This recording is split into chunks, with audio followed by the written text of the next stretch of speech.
Horror कहानियां थी। जाग उठी डायन। राजस्थान के एक छोटे से गांव में रहती थी रुक्मा देवी। उम्र यही कोई 60 साल की होगी उनकी। गांव के लोग कहते थे कि वो औरत नहीं बल्कि डायन थी, क्योंकि शादी होते ही रुक्मा के पति की मौत हो गई और फिर धीरे धीरे उसके परिवार के सब लोग एक एक करके खत्म हो गए। और साथ ही गांव में पड़ा अकाल, जमीन सूख गई, खेती सूख गई, लोग भूखे मरने लगे। रुक्मा को गांव से बाहर निकाल दिया गया और तब से वो गांव के बाहर झोपड़ी बनाकर रहने लगी। कोई भी रुक्मा के घर के आजू बाजू से गुजरता तक नहीं था। एक दिन गांव के रहने वाले रतन और उसकी पत्नी आनंदी को दूसरे गांव से आते वक्त रात हो गई और अंधेरे में रास्ता भटक के वो रुक्मा की झोपड़ी के पास जा पहुंचे। अरे आनंदी, ये क्या हो गया? हम तो रुक्मा डायन की झोपड़ी के पास आ पहुंचे। अब तो सब बुरा होगा। जल्दी जल्दी से निकल यहाँ से। हाँ जी, सही कहते हैं आप, ये डायन हमको खा जाएगी, जल्दी भागो यहाँ से। तभी रुक्मा झोपड़ी से बाहर आती है। अरे रुको, तुम लोग यहाँ मेरी झोपड़ी में आराम कर लो और देखो, इस रास्ते पर आगे मत जाना। हाँ, हमें आगे जाने से इसलिए रोक रही है ना, ताकि हमें मार डाले तू। अरे ना ना, मैं तो तुम्हारी जान बचाना चाहती हूँ, मेरी बात तो सुनो। डर की वजह से आनंदी और रतन वहां से भाग जाते हैं। लेकिन फिर अगले दिन गांव में खबर फैलती है कि रतन और आनंदी ने अपने घर में फांसी लगाकर आत्महत्या कर ली। वजह क्या थी किसी की समझ में नहीं आया। अगले दिन गांव में जोर का तूफान आया और भयानक तरीके से किसी के रोने की आवाज गूंजने लगी। अरे भाई, लगता है उस डायन रुक्मा ने गांव पे काला जादू कर दिया है। हाँ भाई, मुझे भी ऐसा ही लग रहा है। लगता है कल आनंदी और रतन मर गए। लगता है ये उसी का किया धरा है। हमें सरपंच के पास चलना चाहिए। वो दोनों आदमी सरपंच के घर पहुंचते हैं। अरे तुम इस वक्त यहाँ पर क्यों आए हो? जानते नहीं बाहर क्या हो रहा है? कितनी डरावनी आवाज गांव में गूंज रही है। बस मालिक, किसी तरह आ गए।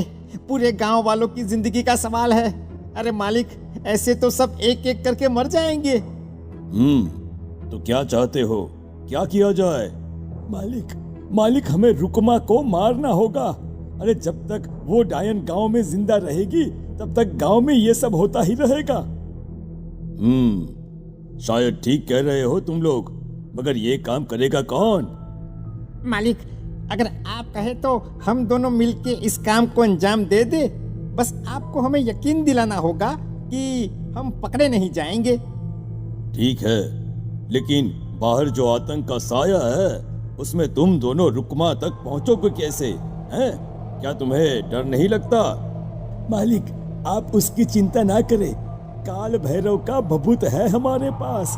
रुक्मा तक पहुंचकर आसानी से मौत के घाट उतार देंगे उसको। हाँ, मैं भी चलूंगा तुम लोगों के साथ। उस डायन को मरते हुए देखने की बड़ी इच्छा है मुझे। सरपंच उन दोनों लोगों के साथ गांव के बाहर की तरफ चल देता है। गांव में घनघोर काली रात पसरी हुई थी और दिल दहलाने वाली चीख की आवाज माहौल को बेहद खौफनाक बना रही थी।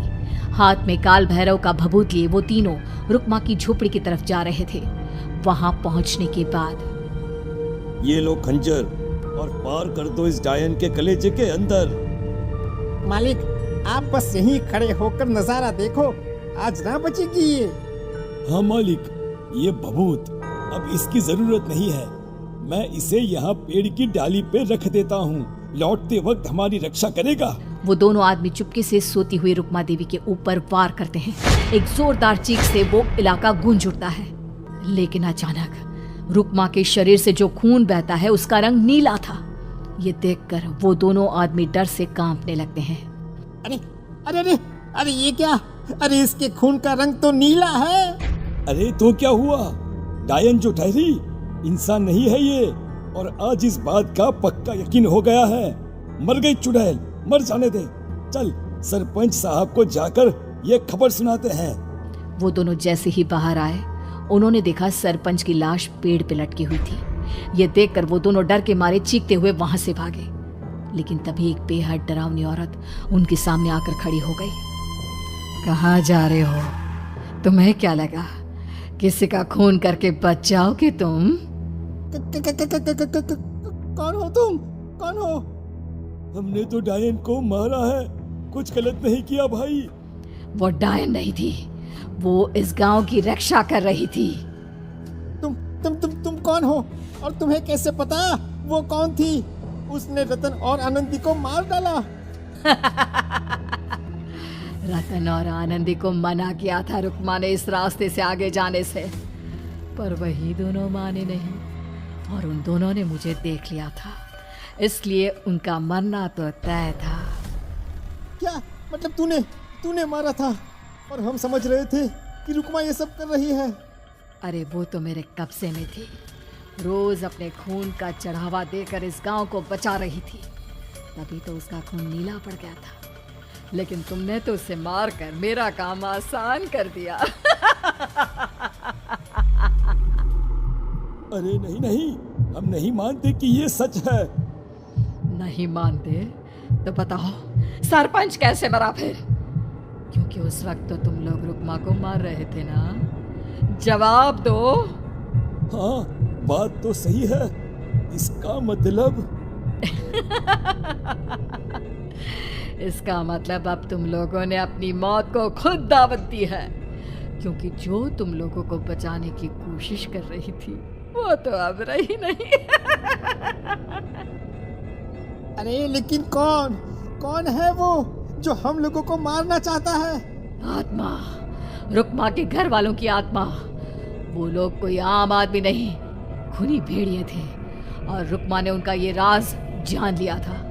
रुक्मा के अंदर शक्तियां थी जिसके चलते उसने उन सबको खत्म कर दिया। क्या? अरे लेकिन पूरा गांव तो समझ रहा था कि रुक्मा अपने घर वालों को खा गई।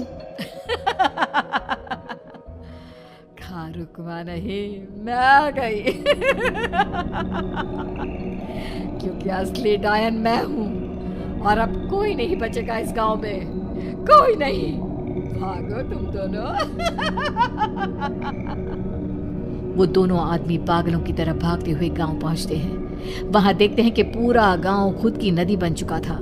हर तरफ लाशें ही लाशें पड़ी थी और रुक्मा के मरे हुए घर वाले उन लाशों को खा रहे थे। कुछ देर के बाद उन दोनों का भी वही हाल हो